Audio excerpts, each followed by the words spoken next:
ఇక్కడి నుంచి అసలు కదలనే కదలకూడదని నిర్ణయంతో వచ్చిందిరా. అందువల్ల నువ్వు దాన్ని తిట్టినా కొట్టినా ప్రయోజనం లేదు. ప్రేమగా ఉన్నట్టు నటిస్తూ దాని నుంచి దూరం అవ్వు. బాలాకు నాకు ఉన్న అలవాట్లు ఇంతే. ఒరేయ్, దేనికైనా తెగించిన పిల్లరాది. దాన్ని జుట్టుపట్టి గెంటేసినా మళ్ళీ నీ కాళ్ళ దగ్గరికే వస్తుంది. అలాంటిది నీకెందుకురా? ఆ బిడ్డ నీదో కాదో అనే నా అనుమానం. ఓసే ముసల్దానా, అసంగా మాట్లాడావనుకో. నేను కదరా, నువ్వేగా. దాని ప్రవర్తన సరిగ్గా లేదని మాట మాటగా అంటావుగా. తను ముందు అలా ఉండుండొచ్చేమో, కానీ తన కడుపులో ఉన్న బిడ్డ నాదే. అది నాకు ఖచ్చితంగా తెలుసు. అది నాకు తెలిసినందువల్లే ఇంకా తన్ని చంపకుండా ఉన్నాను. అడ్డమైన తిరుగుళ్ళు తిరిగొచ్చిన దాని మీద నీకెందుకురా నమ్మకం? తను కడుపు అయిన తర్వాత కదా ఇదంతా జరిగింది. నువ్వు అసలు మగాడివేనా? ఇక్కడ నుంచి మొరక్కుండా ఇక్కడి నుంచి బయటకెళ్ళు. నేను ఇంకా నిన్నెందుకు కొట్టకుండానే ఉన్నానో నీకు తెలుసా? నేనంటే నీకు ప్రేమ? అయ్యో లేదు. 3-4 నెలల తర్వాత అమ్మలేని బిడ్డని పెంచాలనే ఆలోచనతోనే. అసలు నీ ఉద్దేశం ఏంటి? నా బిడ్డని తను కని ఇచ్చిన తర్వాత తనకి ఈ ప్రపంచంలో ఉండదు. అప్పుడు ఈ విషయాన్ని ముందే చెప్పొచ్చు కదా. చూపిస్తా తడాక. దాన్ని ప్రేమిస్తున్నట్టు నటిస్తూ చంపేస్తాను. ఒక అత్తగారిలా కాదు, అమ్మలా ప్రేమగా బాధ్యతగా ఉంటూనే లొంగదీస్తాను.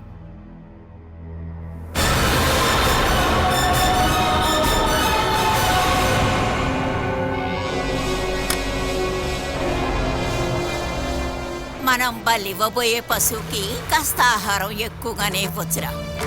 అది ఎలా ఇవ్వాలో నాకు తెలుసు. ఇక నువ్వు దాంతో మంచిగా ప్రవర్తించు. అది సడన్ గా చచ్చిపోతే ఊళ్ళో వాళ్ళకి, దాని అమ్మా నాన్నకి ఎటువంటి అనుమానం రాకూడదు. తన భర్త, అత్తగారు ఇద్దరూ తనని ఎంతో ప్రేమిస్తున్నారు అనుకోవాలి. అందువల్ల వచ్చే 3-4 నెలలు దాని మీద ప్రేమ చూపిద్దాం. ఒరేయ్, నీ కండగా నేనున్నానుగా.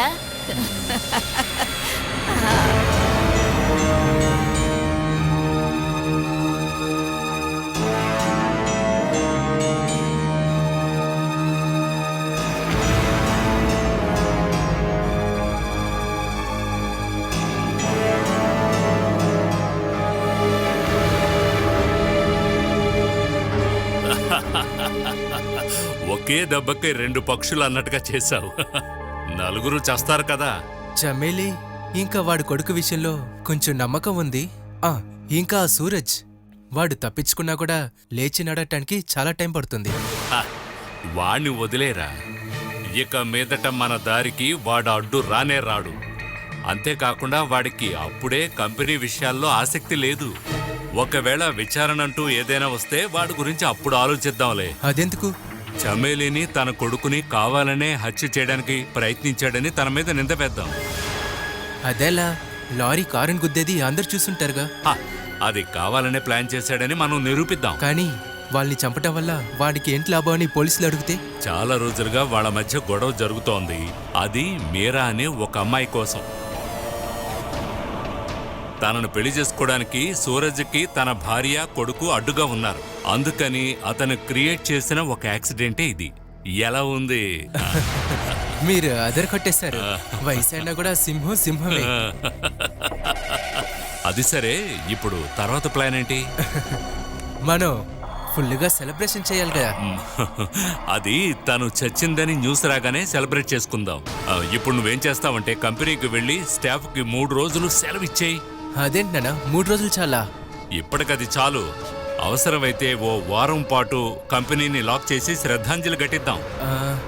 అవును నానా, యుఎస్లో ఉండే చమ్మేలే నా దగ్గర చెప్పాలిగా. ఫోన్ చేశాను, కాల్ అటెండ్ చేయడం లేదు. మెసేజ్ పంపించాను. అమ్మా నాన్నల్ని వదిలేసి వచ్చిన అమ్మాయిని ఇప్పుడు వాళ్ళు కూడా వదిలేసుకుంటే? అయినా నానా, మనకి ఒక బాధ్యత ఉందిగా. బాధ్యత ఏమి కాదురా, మిగతా వాళ్ళని నమ్మించడానికి ఓ పద్ధతిది. ఇవన్నీ నేను ఎప్పటినుంచో చేస్తూనే ఉన్నాను. ఈసారి తన ప్రాణాలు పోతే చాలు. ఆ కంపెనీ, ఆ బిల్డింగ్, అందులో ఉన్న ప్రాపర్టీస్ అన్నీ కూడా ఇకపై మనకే సొంతం. అవును నానా, చట్ట ప్రకారంగా మనదైన డాక్యుమెంట్స్ ఉండాలి కదా. అన్ని డాక్యుమెంట్స్ ఇప్పుడు నా దగ్గరే ఉన్నాయి. తను ప్రాణాలతో ఉన్నప్పుడు సైన్ చేసి ఇచ్చిన రియల్ డాక్యుమెంట్స్ ఇవి. ఈ రోజు నువ్వు సైన్ చేసి ఇవ్వాల్సిన పేపర్స్ ప్రదీప్ తీసుకొస్తానని చెప్పాడు. వాడి విషయం కాబట్టి ఖచ్చితంగా మర్చిపోతాడు. ఇలాంటి డాక్యుమెంట్స్ మీద సంతకాలు పెట్టేటప్పుడు నమ్మకంతో ఉన్న ఒక వ్యక్తి తోడుగా ఉండాలి. ఇదిగో వీటిల్లో అన్నిటి మీద సైన్ చేయి. ఆ, ఆ, ఉమ్.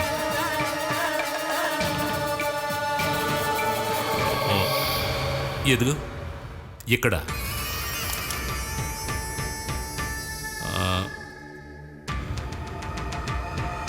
అరే కొంచెం చదువుకొని సంతకం పెట్టు. మావయ్య ఇవన్నీ మీరు చదివి ఉంటారు కదా, అది చాలా. ఎలా ఉంది ఐడియా? అరే నానా, ఇదంతా మీరు ఎప్పుడు చేశారు? ఆనంద్ నంబియార్ నీడలో ఉంటూ మీరేం సంపాదించారని నన్ను గుచ్చుగుచ్చి అడిగేవాడివి కదా. ఇదే నేను నీకోసం సంపాదించాను. ఏంట్రా, చాలు కదా? కానీ నానా, మీరు చాలా తెలివిగలవారు. రేయ్, ఇక మీదటైనా నువ్వు చిల్లర దొంగతనాలు మాని ఎవరైనా మంచి అమ్మాయిని చూసి పెళ్లి చేసుకోరా. ఇకపై నువ్వు నాతో ఈ విధంగా చెడు పనులు చేయించకరా, వీలు కాదురా. ఇక మీరు నాకు ఏమీ చేయక్కర్లేదు, నేనే అంత చేస్తాను.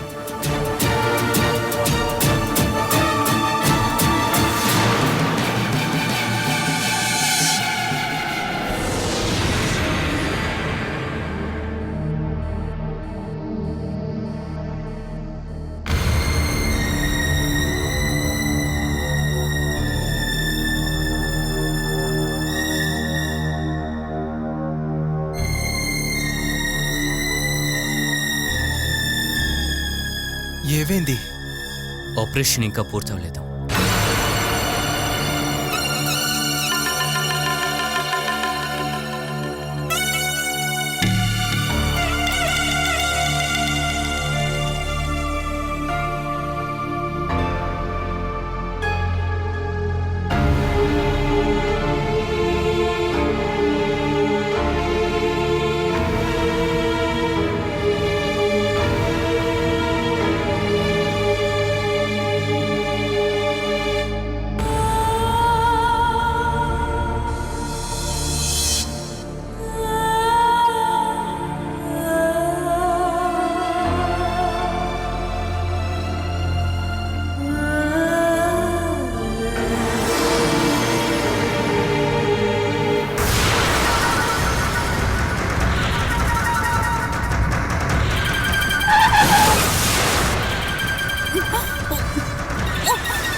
అయ్యా, వెళ్ళి డాక్టర్ని పిలవండి. ఆపరేషన్ థియేటర్లో ఉన్నారు.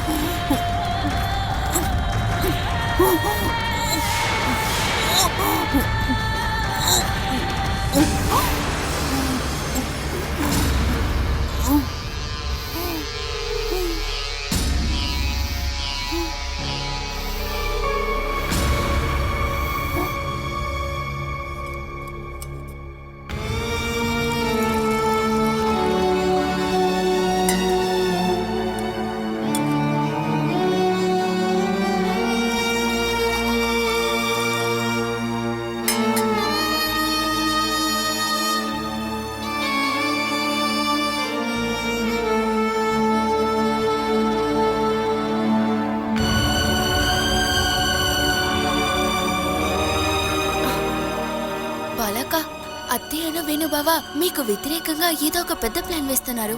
నేను అటు నుండి వచ్చేటప్పుడు విన్నాను. సరిగ్గా వినిపించలేదు, కానీ మీ దగ్గర ప్రేమగా నడుచుకొని ఏదో ఒకటి వ్యతిరేకంగా చేయబోతున్నారు. జాగ్రత్తగా ఉండండి. ఇప్పుడు అందరూ అలాగేగా ప్రవర్తిస్తున్నారు. ప్రేమ నటించడం ఇది అలా కాదు. అత్తయ్య ప్రవర్తనలో ఏదైనా మార్పుంటే గమనించండి. ఏమన్నా భోజనం తీసుకొస్తే వద్దని చెప్పండి. వాళ్ళు అసలు ఏమనుకుంటున్నారో తెలియదు కదా. ఇదిగో చూడండి, వస్తున్నారు. ఇలా చూడండి అక్క, నేను చెప్పానని మీరేం అత్తయ్యకి చెప్పకండి. నువ్విక్కడేం చేస్తున్నావే? ఏం లేదే. ఏం వెతుకుతున్నావు? ఆ రోజు వేణుబావ మీ బీరువుని పగలగొట్టడానికి ఒక గొడ్డల్ని తీసుకొచ్చారు కదా, అది కావాలి. నీకెందుకది? లేదో ఎవరికైనా అవసరం అవుతుందేమో అని.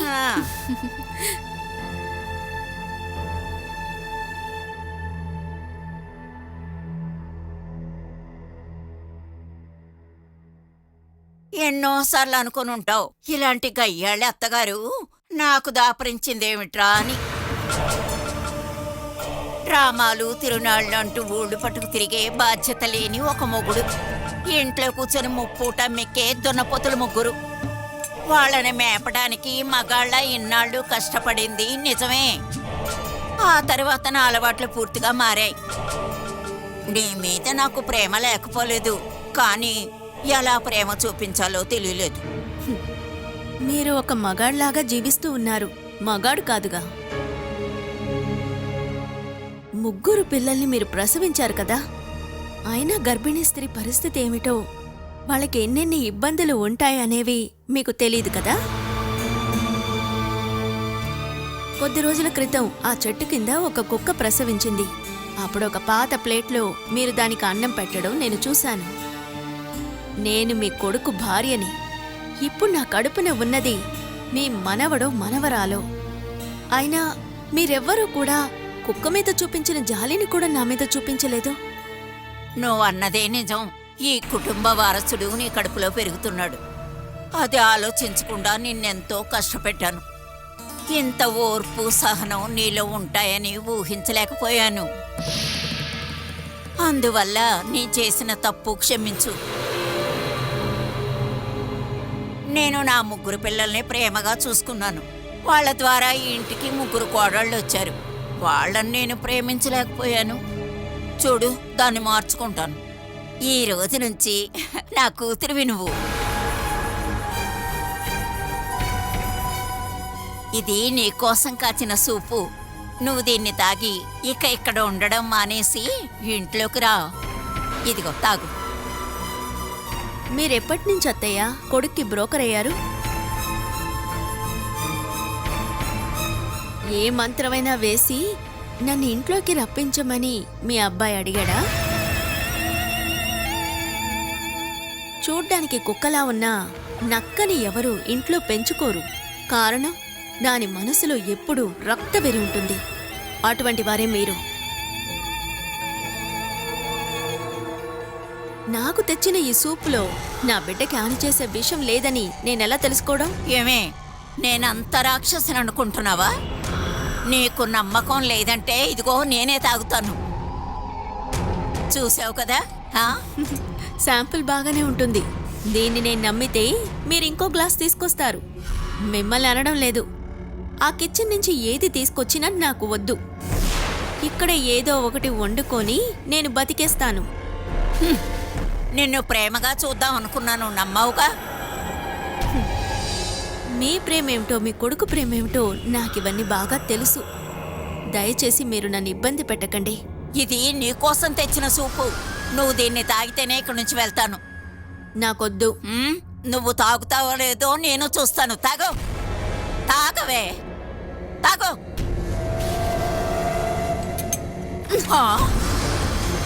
పోకరు పోతానా? నన్ను భయపెట్టాలని చూడకండి. చేతికి ఏది అందినా గుచ్చేస్తాను. అంత కోపంలో ఉన్నాను. వెళ్ళండి,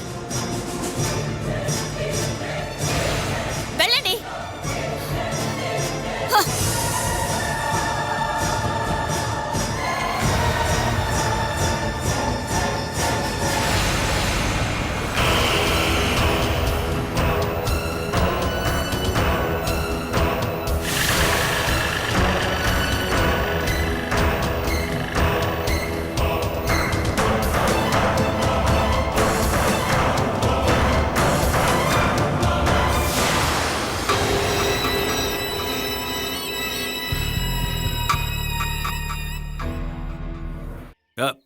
నువ్వేంటి ఆశ ఇలా మాట్లాడుతున్నావు?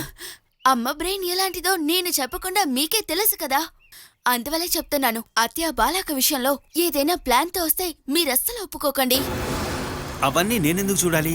నేను నిన్ను చూసుకుంటే చాలుగా. రైల్వే స్టేషన్ కి వెళ్తున్నావు అని చెప్పి బాలాకని పూణేకి తీసుకెళ్లారుగా. వాళ్ళతో తోడుగా మీరు కూడా ఆ విషయంలో ఉన్నారు కదండి. అది మన పెళ్లి జరగడానికి ముందు కదా. ఓ, అదే పెళ్లి తర్వాత అయి ఉంటే అసలు ఏం జరిగి ఉండదా ఏంటి? సతీష్ బాబా ఎలాంటి వారో తెలుసుగా. అన్నిట్లో ఉన్నారు కానీ ఎందులో లేరు. బుద్ధి తక్కువలాగా నడుచుకుంటారు. అది చాలు మీకు. ఏంటి, నన్ను కూడా ఫుల్ గా ఉండమంటున్నావా నువ్వు? అలా కాదండి, ఆయన ఉన్నట్టే మనం కూడా ఉందాం. అత్తయ్యని కోపెట్టకూడదు అంతే కదండి. అందుకు నేను చెప్పినట్టు చేస్తేనే మంచిది. ఆశా, నాకంటూ ఒక క్యారెక్టర్ ఉంది. దానికి తగ్గట్లుగానే నేను బిహేవ్ చేయగలను. నాకు నచ్చింది నేను ఓపెన్గా చెప్తాను. కానీ అత్తయ్య దగ్గర అలా చెప్పటం లేదే. తను అమ్మ కదా. ఓహ్, అత్తయ్య మాటకి అన్నిటికీ ఆ కొట్టడం బాగోలేదు. అత్తయ్యకి ఎవరి మీద ప్రేమ లేదు. ఎవరు ఎక్కువగా డబ్బులు తీసుకొస్తారో అది అయిపోయేదాకే వాళ్ళ మీద ప్రేమ. ఆ తర్వాత ఇంకెవరి మీదైనా. అలా ఒకవేళ నిజంగానే పిల్లల మీద ప్రేమ ఉండుంటే ఈ కుటుంబంలో మొదటి వారసత్వాన్ని ఇచ్చే బాలహక్కుతో కొంచెమైనా మనసాక్షితో నడుచుకోవాలిగా. అమ్మ బతికొచ్చిన స్థితిగతులు అలా ఉండొచ్చు ఆశా. అలా పరిస్థితికి తగినట్టు మారటమే ఒక తల్లి ప్రేమ అంటున్నారా అండి? ఒక్క విషయం మాత్రం నిజం, బాలహక్క బిడ్డని అత్తయ్య ఏదో ఒకటి చేయాలని అనుకుంటున్నారండి. ఏ కారణానికి దయచేసి మీరు అందులో తల దూర్చుకోండి. నన్ను చూసుకోవడం నాకు బాగా తెలుసు. మర్యాదగా చూసుకోండి. ఇలా చూడండి, మీకేమన్నా జరిగితే అత్తయ్యకి వేణుబాబుకి కోల్పోవడానికి ఏం లేదు. అలాగా అండి, మనం 2-3 నెలల ముందే మనం పెళ్లి చేసుకున్నాం. అందువల్ల నేను మీ దగ్గర ప్రేమగా అడుగుతున్నాను, ఎలాంటి సమస్య చేయకండి. లేదు అంటున్నానుగా. ప్రామిస్? నిజంగా నా మీద కొంచెం కూడా నమ్మకం లేదా? ఆశా, నీకు బాధ కలిగే ఏ నిర్ణయం నేను తీసుకోను, అంతే.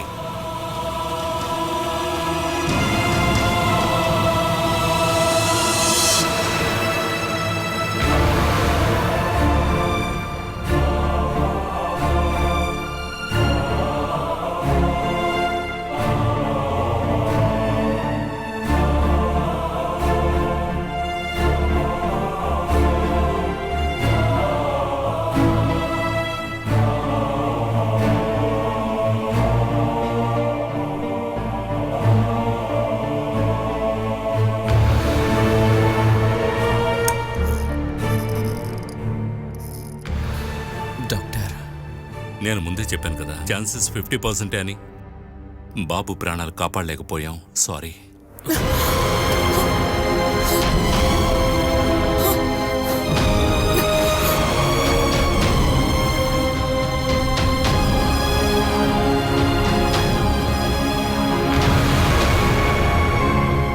మన వల్ల అయినది మనం చేసేసాం, కానీ దేవుడు కరుణించలేదు.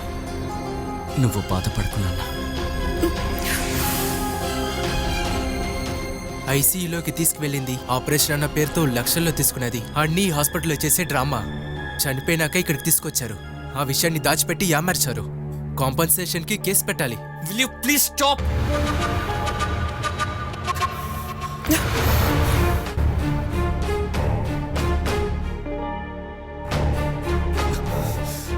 Sorry sorry.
ఆపరేషన్ అయిపోలేదా?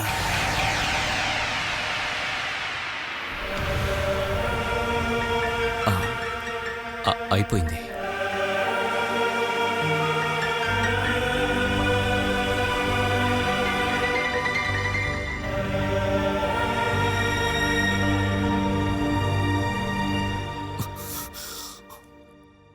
కాపాడలేకపోయాను.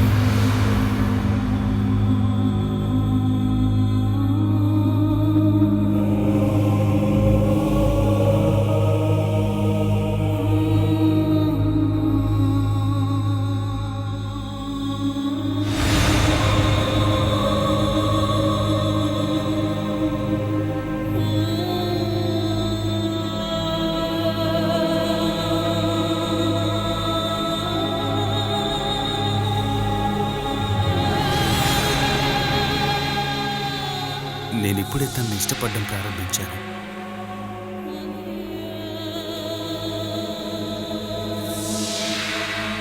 నేను తన ముఖాన్ని చివరిగా ఒకసారి చూడాలి. తోడుగా ఉన్నప్పుడు చూపించని ప్రేమకు, చేసిన తప్పులన్నిటికీ నేను తనకు సారీ చెప్పాలి.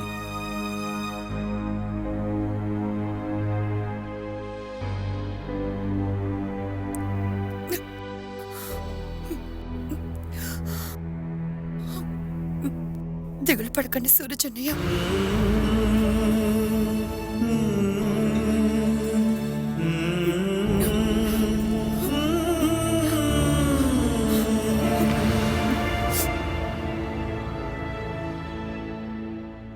చెమ్మిలికి తెలుసా? బాబు సూరజ్,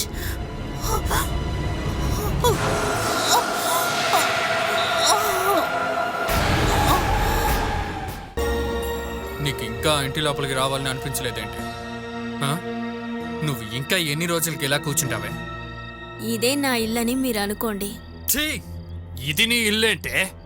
భర్తని కాదని ఎదిరించే భార్యలని దేవతలు కూడా శాపం పెడతారు కదా.